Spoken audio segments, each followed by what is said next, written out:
The president said going into this he wanted to reach across the aisle on immigration. At the same time, did he up the ante really by saying, you know what, it's not just the 700,000, maybe 1.8 million dreamers we have to worry about, it's all the rest of the Americans across the country? I think that whole presentation prior to the actual State of the Union address, telling the media the speech was about national unity and bipartisanship, I think it was a feint. If that's what they think bipartisanship and unity is, then there probably is no hope for either unity or bipartisanship.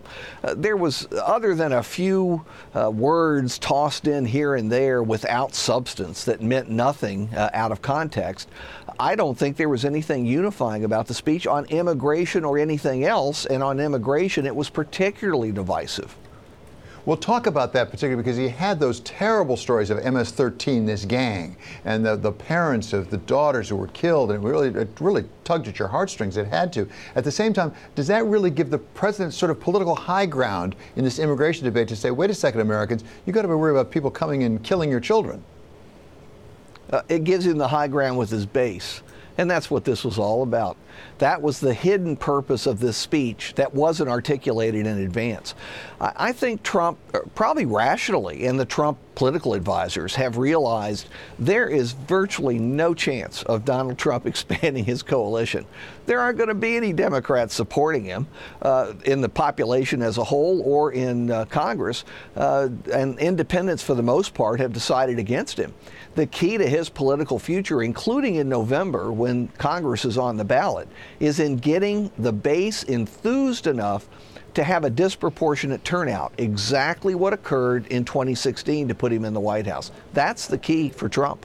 Larry, just this week I caught your documentary, This is a House That Jack Built, about the life of John F. Kennedy. That was great. His great nephew, Joe Kennedy, delivering the Democratic response. What did you think of it? Well, I thought it was useful to have someone below the age of 75 representing the Democratic Party. I'm old myself, have nothing against senior citizens, but the image of the Democratic Party, from the leadership in Congress to the front-runners, apparent front-runners for the 2020 Democratic nomination, is of, frankly, a nursing home. At least they had a young Democrat. There actually are young Democrats. I thought he did reasonably well. Clearly, he was, if anything, too young. He looked young enough to be in my classes, to tell you the truth. They should have done something about the lip gloss, but I thought his speech as a whole was pretty good, and he represented the Democratic philosophy. And let me predict flatly, as somebody who studied the Kennedys for many years, President Kennedy in particular, this young man's going places, and he will be a contender in the future, not the next time or the time after that, but late 2020s and the 2030s, something like that.